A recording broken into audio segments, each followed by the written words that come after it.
Piping and instrumentation diagrams provide information that include component identification, how instruments are connected, where instruments are located, and their function within a process. Comprehension of P&ID diagrams assists technicians when troubleshooting and monitoring specific processes. Comparing a heat exchanger to the piping and instrumentation diagram illustrates the symbol's function within a process. Steam is conveyed through a pipe into a sealed enclosure that acts as a heat exchanger. As the water passes through the heat exchanger, the temperature of the water is elevated. To read the control loop, a series of steps are performed.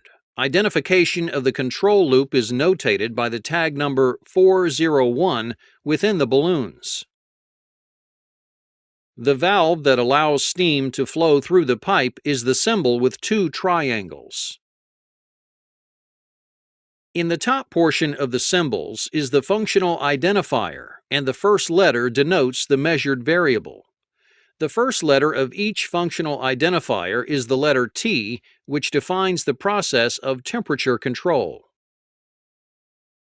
The instrument connected to the heat exchanger contains two other types of information. The second letter in the functional identifier indicates it is a transmitter, and the balloon with no line inside its symbol indicates the device is field-mounted. A capillary tube that sends a signal from the heat exchanger to the transmitter is represented in the diagram by the line with X's. A dashed line between components indicates an electrical signal. The controller and indicator is the instrument where the transmitter sends an electrical signal and is shown in the functional identifier at the second and third letters, I and C. Balloons with a solid dividing line indicates that the instrument is board-mounted. An electronic signal from the controller is indicated by the dashed line.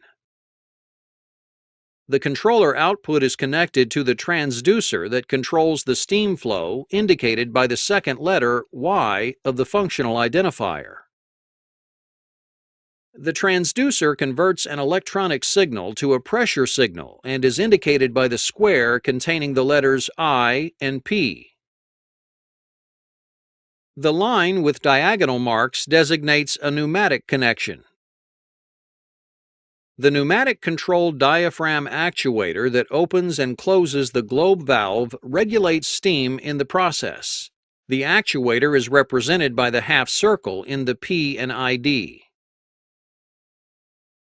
The arrow pointing downwards from the actuator indicates a fail-closed valve type.